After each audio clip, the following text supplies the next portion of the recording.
పిల్లలకు తరచూ జలుబు చేయటం మామూలే. అయితే కొంతమంది పిల్లలకు చీటికి మాటికి ఇట్టే జలుబు చేస్తూ ఉంటుంది. కొందరికి ఏడాది పొడవునా ముక్కు కారుతూనే ఉంటుంది. జలుబుకు కొన్నిసార్లు దగ్గు కూడా తోడవుతూ ఉంటుంది. జలుబు బాధల మూలంగా పిల్లలు ఉక్కిరిబిక్కిరైపోతూ ఉంటారు. ముక్కులు కారటం, ముక్కు రంధ్రాలు బిగదీసుకుపోతూ ఉంటాయి. దీంతో పిల్లలు తేలికగా ఊపిరి పీల్చలేక ఇబ్బంది పడుతూ ఉంటారు. పిల్లల్ని ఎంతగానో వేధించే జలుబు బాధలకు కారణాలు, పరిష్కార మార్గాల గురించి డాక్టర్ని అడిగి ఇప్పుడు తెలుసుకుందాం.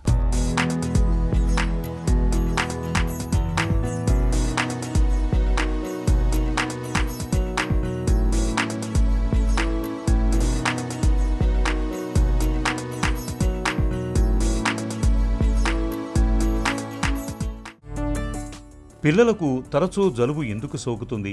కారణాలేంటి? ఈ మధ్యకాలంలో చాలామంది పిల్లలకి ఈ కోల్డ్ అంటే it is because of allergy. So ఈ అలర్జిక్ రైనైటిస్ అనేది చాలా పెరిగిపోయిందండి ఇప్పుడు. బికాజ్ ఆఫ్ పొల్యూషన్ వల్ల కానివ్వండి, మన ఇంట్లో వెంటిలేషన్ ఉండకపోవడము అండ్ డస్ట్ ఎక్కువగా ఉండడము, ఇలాంటి కండిషన్స్ వల్ల చాలామంది పిల్లలకి అలర్జిక్ రైనైటిస్ వస్తుంది. మరి అలర్జిక్ రైనైటిస్ లక్షణాలు ఏంటి అంటే, పొద్దున్న లేవగానే తుమ్మడము, కంటిన్యూస్గా ఒక 20 సార్లు తుమ్మడము, లేకపోతే రాత్రి మొత్తం నోస్ అంతా బ్లాక్ అయిపోవడము, అసలు బ్రీతింగ్ చేయడానికి రాకపోవడము, నిద్రలో లేచిపోవడము బికాజ్ ఆఫ్ బ్రీతింగ్ అందక, ఆర్ ముక్కు ఎప్పుడు హెవీగా ఉండడం, కానీ హెడ్ అంతా హెవీగా ఉండడం, ఈ సైనసెస్ అన్ని నిండిపోయినట్టు కనిపించడము, ఇవన్నీ కామన్గా ఈ అలర్జిక్ రైనైటిస్ సిమ్టమ్స్ అండి. ఈ అలర్జిక్ రైనైటిస్ అనేది ఈ సీజన్లో అంటే వింటర్ సీజన్లో కనిపిస్తూ ఉంటుంది, కొన్నిసార్లు సమ్మర్ సీజన్లో కూడా కనిపిస్తూ ఉంటుంది, రైనీ సీజన్లో కూడా కనిపిస్తూ ఉంటుంది. సమ్మర్లో చాలా మటుకు తక్కువ అండి ఈ అలర్జిక్ రైనైటిస్. బికాస్ వెదర్ డ్రైగా ఉన్నప్పుడు, వెదర్ హాట్గా ఉన్నప్పుడు అంత ఎలర్జీ ఉండదు. బట్ అదర్వైజ్ వింటర్లో కానీ రైనీ సీజన్లో కానీ కామన్గా ఈ అలర్జిక్ రైనైటిస్ కనిపిస్తూ ఉంటుంది. పిల్లల్లో జలుబు బాధలు ఎలా ఉంటాయి? కాంప్లికేషన్లు ఏమైనా? కామన్గా కోల్డ్కి వచ్చి ఒకటి నేజల్ డిశ్చార్జ్ ఒకటి కామన్ థింగ్ అండి. నేజల్ డిశ్చార్జ్ మనం అడిగేది ఏంటంటే వైట్గా ఉందా లేదా గ్రీన్గా ఉందా. వైట్గా ఉండే ట్రాన్స్పరెంట్గా ఉండే nasal discharge indicates either viral ఇన్ఫెక్షనో లేకపోతే ఇంకేదైనా ఎలర్జీ వల్లనో వస్తూ ఉంటుందండి. గ్రీన్గా కానీ ఎల్లోగా కానీ ఉన్నది అంటే that means it is probably some infection. So ఈ సైనసైటిస్ అయినప్పుడు, ఈ కోల్డ్ సైనసెస్లోకి వెళ్ళి సైనసైటిస్ కాజ్ చేసినప్పుడు ఈ మ్యూకస్ అనేది గ్రీన్గా కానీ ఎల్లోగా కానీ మారుతూ ఉంటుంది. అలాంటప్పుడు మనం దాని ఇన్ఫెక్షన్కి ట్రీట్ చేసుకోవడము, యాంటీబయాటిక్స్ వాడడము, లేకపోతే ఇంకేదన్నా స్టీమింగ్ అట్లాంటివి చేసుకుంటే కొంచెం ఉపశమనం దొరకచ్చు అండి. పిల్లలకు జలుబు చేసినప్పుడు ఏం చేయాలి, ఏం చేయకూడదు? First of all, if it's just a viral infection అనుకోండి, మనం దానికి ఏమీ చేయాల్సిన అక్కర్లేదు. దాన్ని జస్ట్ ఒక 5-6 రోజులు వదిలేస్తే అదే బాడీనే దాన్ని ఫైట్ చేసుకొని తగ్గించుకుంటుందండి. కోల్డ్ మరీ సివియర్గా ఉంది, బ్రీతింగ్ చేసుకోవడానికి ఇబ్బంది అవుతోంది, ఆర్ మన దినచర్యకి అడ్డం వస్తుందంటే మాత్రం అప్పుడు you can use those cold medicines. Otherwise ఒక 4-5 రోజులు వదిలేస్తే జనరల్గా అదే సర్దుకుంటుంది. ఇంకా పిల్లల్లో వచ్చే మెడిసిన్స్, మేము వాడే మెడిసిన్స్ ఏంటంటే, ఒకటి యాంటీహిస్టమిన్స్ అంటాం, వేర్ ఇలాంటివి తగ్గించడానికి. రెండోది నేజల్ డ్రాప్స్ వాడతామండి. నేజల్ డ్రాప్స్లో సలైన్ డ్రాప్స్ అంటారు, వేర్ ముక్కులో ఉప్పు నీళ్ళలాగా, సో అది ముక్కుని కొంచెం లూబ్రికేట్ చేసి కొంచెం బెటర్గా గాలి ఆడేటట్టు హెల్ప్ చేస్తుందండి. ఇది కాకుండా కొన్ని డీకంజెస్టెంట్స్ ఉంటాయి, వేర్ ముక్కులో వేస్తే అట్లీస్ట్ ఒక 6 hours 8 hours ముక్కు కారకుండా హెల్ప్ చేస్తుందండి. సో ఇలాంటివి మనం యూజ్ చేసే మెడిసిన్స్. ఇది కాకుండా యాంటీబయాటిక్స్ అనేవి సాధారణంగా అవసరం లేదండి కోల్డ్లో. And 99% of the colds don't require an antibiotic. Majority of the colds these days are because of allergy అండి. సో అలర్జీ ఉన్నందుకు వస్తున్నాయి కాబట్టి అలర్జీకి అది కంప్లీట్లీ డిఫరెంట్ రూట్.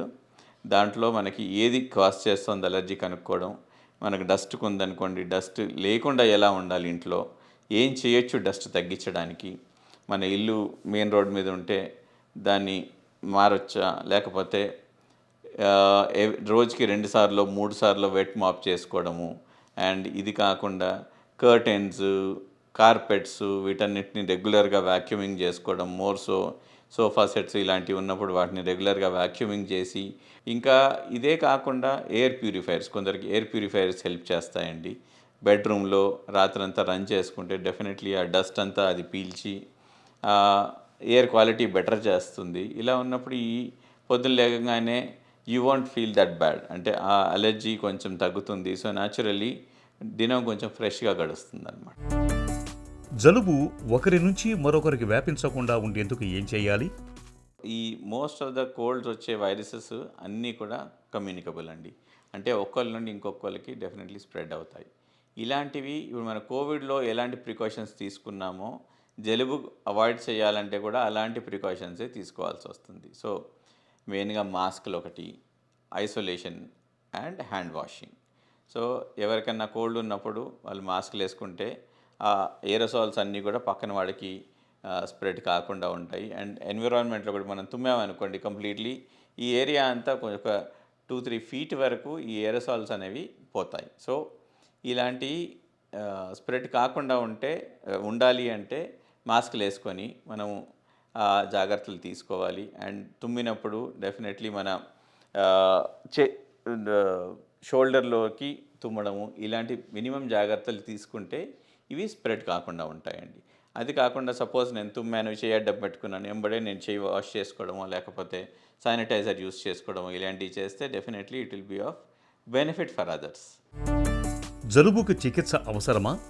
వైద్యం ఎలా ఉంటుంది? జలుబుకి ఏం వైద్యం లేదండి. జలుబు మనం ఇచ్చే మెడిసిన్స్ అన్నీ కూడా they are all symptom relievers. So only సిమ్టమ్స్ని టెంపరీగా రిలీవ్ చేస్తాయి ఆ వాడినన్ని రోజులు. సో అలా ఉన్నప్పుడు ఏంటంటే మరీ ఎక్కువగా ఉంటే యూస్ చేయండి ఈ డీకంజెస్టెంట్స్ లాంటివి. అది లేకపోతే ఏ మెడిసిన్ వాడాల్సిన అవసరం లేదండి. అండ్ డెఫినెట్లీ యాంటీబయాటిక్స్ అయితే వాడాల్సిన అవసరం లేదు. ఫ్లూ టీకాలతో ప్రయోజనం ఉంటుందా?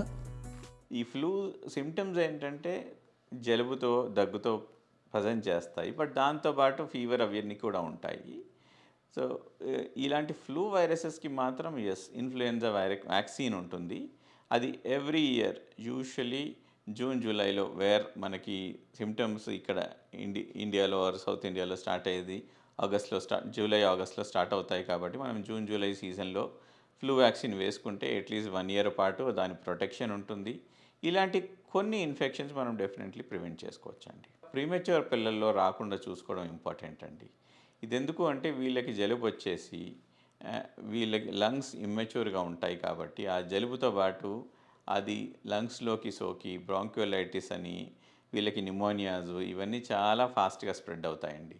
ఇలాంటి పిల్లల్లో మాత్రం డెఫినెట్లీ జాగ్రత్తగా ఉండి ఇలాంటి పిల్లల్ని దూరంగా ఉంచి వాళ్ళని ప్రాపర్ ఐసోలేషన్లో ఉంచి మేనేజ్ చేయడం చాలా బెటర్. మన ఇంట్లో ఎవరికి వచ్చినా కానీ కోల్డ్ కాఫ్ అలాంటి పిల్లల దగ్గర పోకపోవడం ఇంపార్టెంట్ అండి.